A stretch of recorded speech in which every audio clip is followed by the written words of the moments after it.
Welcome back to the channel. It is time for another race preview. IndyCar is back. Yes, I know we were back and we've had a little bit of a long break in between, but we're finally going to see some on-track racing again. And IndyCar decided to have it on a weekend where every racing is happening.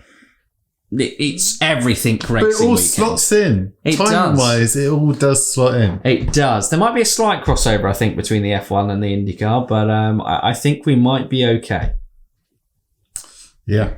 Well, we'll be fine. Oh, yeah. I mean, yeah, we're Because all right. terrible news, the live watch-along is pushed back for another weekend. Yes, apologies on that. I miscalculated when my winter work ended on Sundays. So, yeah, no, there's still one more to go. Still one more to go. Which concludes, so realistically, IndyCar should have gone all out and pushed it back a full month. And then I would have been okay for a watch-along. Yeah, I was thinking 1 month. I need more of a breather here. Yeah, absolutely. Longer gaps in the calendar. I was saying it last week. And I'll say it again. Plan B, longer gaps in the calendar. Yeah, that is naturally the only thing that should happen. But no, we are back at Texas this weekend. We're excited to see IndyCar back. It's the first oval race of the season. Stephen, Texas, your boy Pato got his first ever win within IndyCar there last year in race 2 there. So the last time we were out of Texas. Are you looking forward to it? Well, he needs to make things happen. Because after the missing persons report was filed last week, he's got some catching up to do. He was only filed last week. Did you have to wait for him to be missing for a certain amount of time before you could file the report? It has gone quite quickly. And it only feels like it was only a week or two ago. Yeah. But yeah, he needs to bounce back. He needs to bounce back strong in Texas. But the main thing in Texas is, of course, the PJ1. No! Will it be 1 lane or 2 lanes? What can you tell us? Well, what I can tell you is that IndyCar are making a concerted effort again to minimise the effects of the PJ1.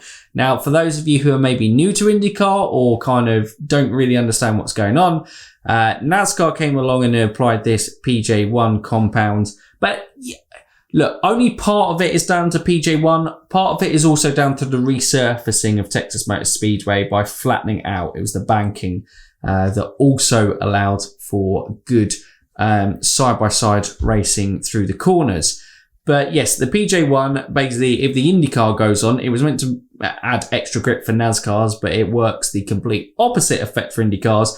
That, as we've seen over the past couple of years, if a car drifts out into that PJ1, they usually lose control, and 2020, Felix Rosenqvist ended up in the wall. 2021, James Hinchcliffe ended up in the wall. I think someone else might have as well. I think Will got a little bit loose. Will have one of the saves of the season. Yeah, I think by not binning it, by being up there. But yeah, basically, it massively affects it, which means that the only overtaking can really be done on the straight. And you've got to get that move done before getting into the corner, because if you go any wider into the corner side by side, you're probably going to lose it and your race is over. Yeah.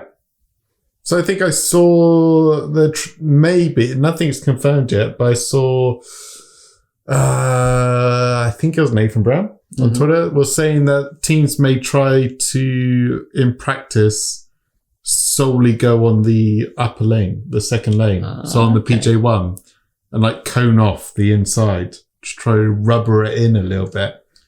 And that's what worked. The effects of the PJ1 was also in the daytime. I don't know if the time of day affected it too much, because obviously the second race was in the day, the Xpel 375, wasn't it? Yep. The previous one was its traditional slot in the nighttime slot for Texas, was the day before. But yes, that second race was a little better because we had the previous day before, the track was rubbered in a little bit more, which allowed Pato to be a little bolder on his moves. He was one who did manage to negate the effects of that PJ1 compound, or at least that outer line a little bit better.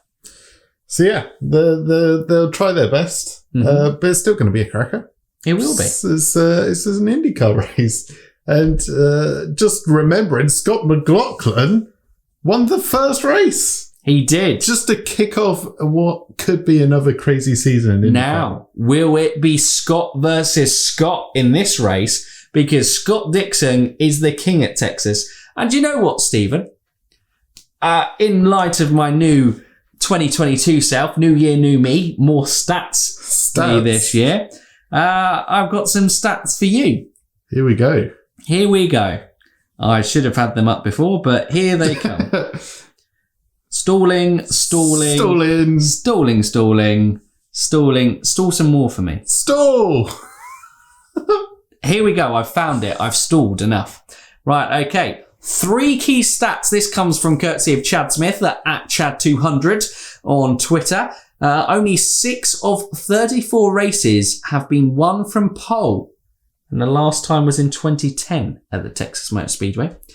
Dixon has won 3 of the last 5 Texas races, leading 678 of 1,156 laps, which is 59% of laps. So in 5 years, leading 59% of the laps is pretty damn impressive. Pretty domination. That's a crazy stat. And Rahal of Rahal Lettman Lanigan Racing has finished 6th or better in 6 of the last 7 races, including his 2016 win. Bam! Bam, bam, bam, bam! And Scott McLaughlin, our last time winner out in the series, got his best result in the series, which we've mentioned many a time on the channel already this year, as second at Texas in race 1 there. Indeed you did. So Scott versus Scott, surely. Could it be the other way around this time? Kiwi won 2, but reverse. Yeah, some pretty impressive stats there. Thank you. Scott Dixon, dominating. It's kind of like willpower, the road course. Kind of those levels of domination. One man, one track. Yeah, so Scott Dixon, if we're looking at early favourites, now looking at the race overall, an early favourite for Texas has got to be Scott Dixon. Yeah. He's so good there. And if Scott Dixon is going to continue his record of winning at least one race in, I think it's now each of the last 18 seasons. It's pretty solid place to do it. This is probably his highest percentage bet of winning. If you can bet on a winner in IndyCar. Yes. Gamble responsibly. But yeah, well, we've got Scott Dixon probably favourite, but then you got the likes of mentioned Pato looking to bounce back, Colton Herta with Andretti looking to make gains on the ovals. It's the area they've always wanted to strengthen on. Colton saying it feels like they got a better package for ovals. Then you got Joseph Newgarden needs to kickstart his title bid. And then you just got Plo, who's just going to do Plo things and come on the podium. Naturally. Yeah. Andretti, I'm going to put to one side. And this could act as a big kind of performance boost for them in the race, because I've jinxed them. But Andretti, I don't think traditionally in recent years have been good at Texas. Penske and Ganassi have been a lot stronger there. Yes. I think it's between one of those two out of the traditional big teams. Pato and then potentially a Graham Rahal come into the package as well. Also Maya Shank with Pagano and Elio, probably the strongest oval driver lineup. The establishment challengers. Yeah, the establishment challengers. I would probably bet on one of those guys winning ahead of an Andretti. Oh yeah. Oh well. Let's talk about those guys. Okay. Graham Rahal, like you mentioned, like Scott Dixon, has been very impressive. Just not at the very front, but consistently in that top 6. Could it be finally breaking the drought of wins? Is this where Graham's title challenge begins? And then you've got the likes of, Team Oval, basically, in Simon Pagano and Elio Castro-Neves at Meyer Shank Racing. 2 guys who race incredibly well on ovals. You can't write them off. No. And Meyer Shank do have good oval packages. They do. And remember, with Jack Harvey, they were running, and Jack Harvey you can't rule out with Rahal because he was running very well there last year before a mechanical issue ended his race. I believe in both races he suffered mechanical issues. But yeah, he had issues within there, but showed blistering pace, better than the Andretti package, who Meyer Shank have a close technical relationship with last year for the team. So both Jack Harvey with his new team and Meyer Shank as a team, I think you can expect to run well there. But Joseph Newgarden is a guy who he was really confident coming into the season. He's going to be really irritated that two of his teammates finished on the podium and one of them won the race in St. Pete, a traditionally good track for himself in the series. I think he could bounce back and be the main challenger to Scott Dixon this weekend. Bam.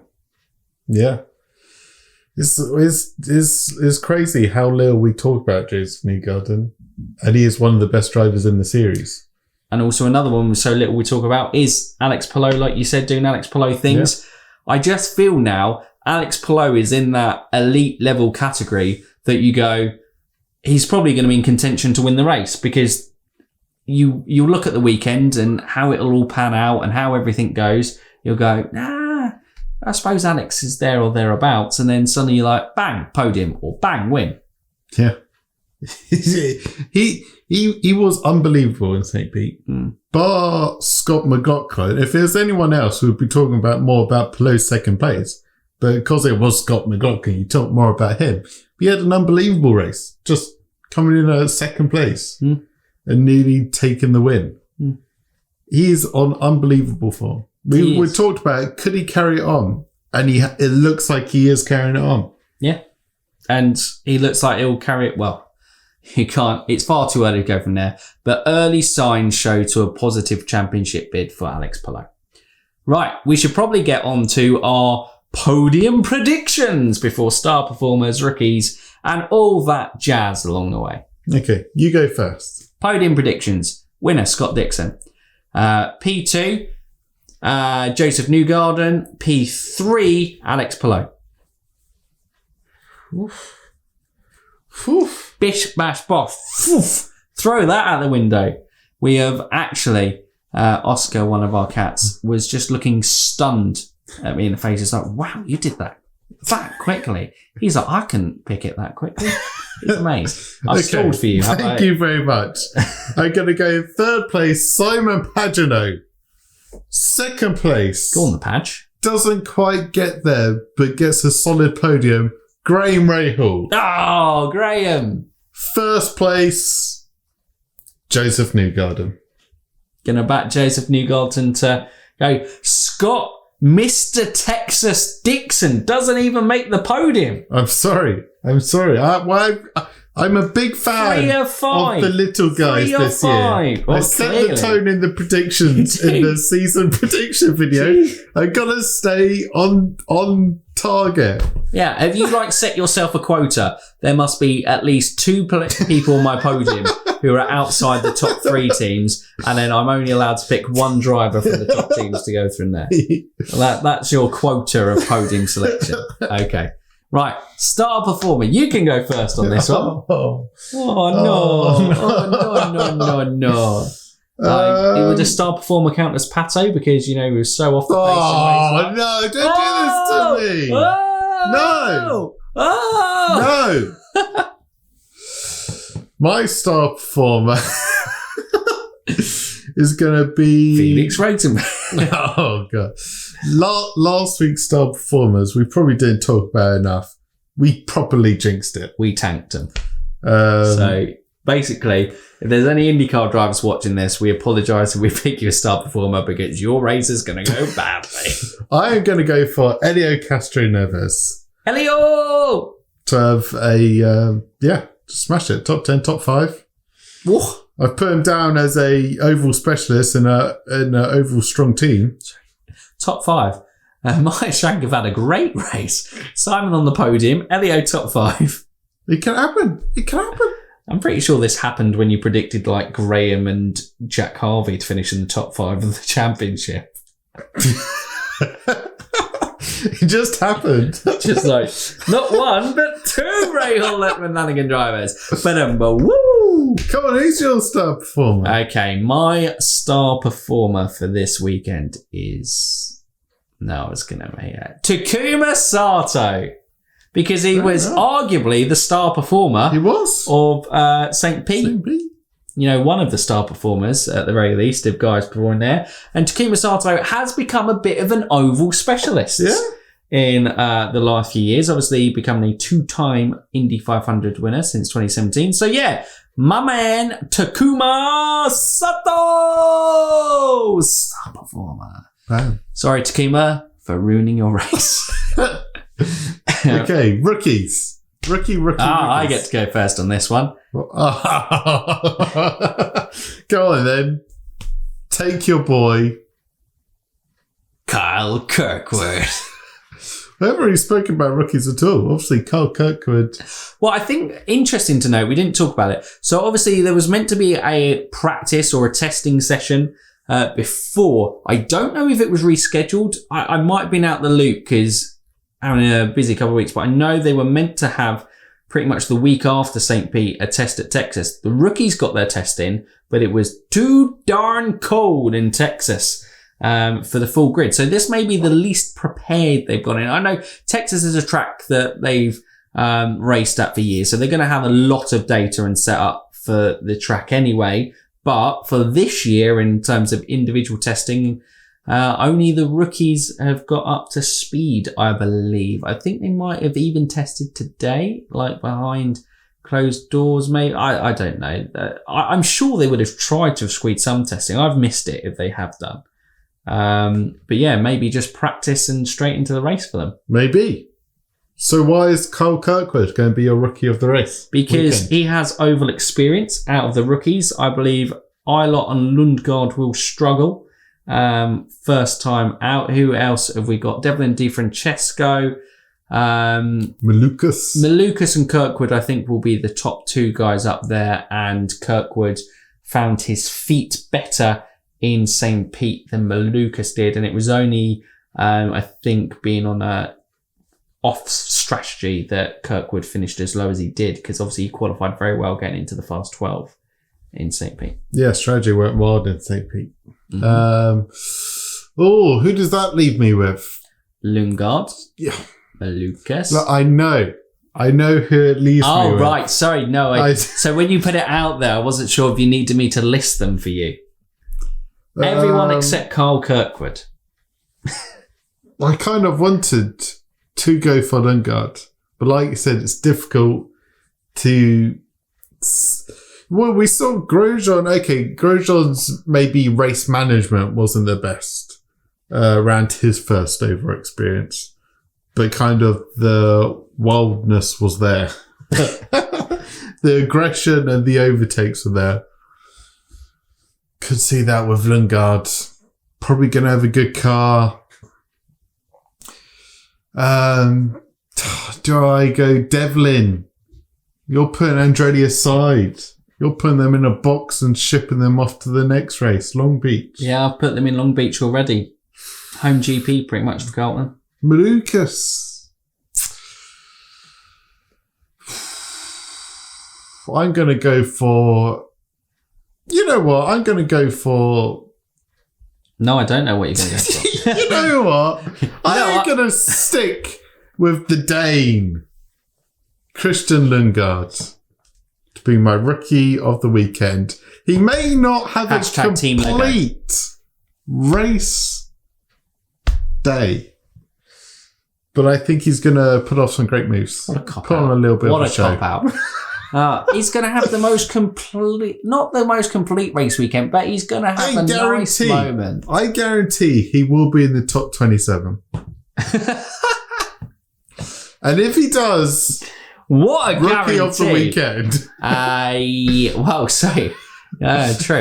I mean, even if he crashes, he classifies within yours, so brilliant.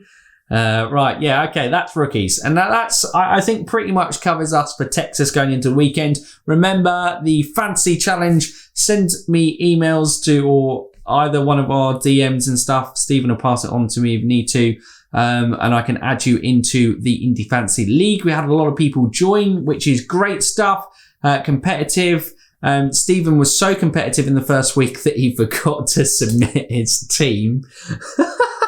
And I was P12, I think, like we went through I went through on the review from there. But yeah, let us know also in the comments what your thoughts ahead of the race, who you picking in your 4 drivers for this fantasy weekend.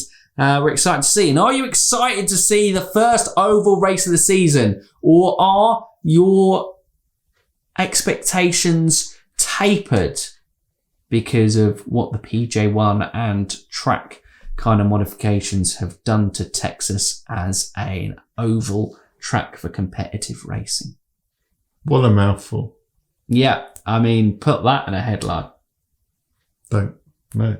Okay, right, no, don't do that. Well, that's it from us today. We hope you're enjoying. We didn't quite make the 5K to Texas, so this is our last show. Yeah.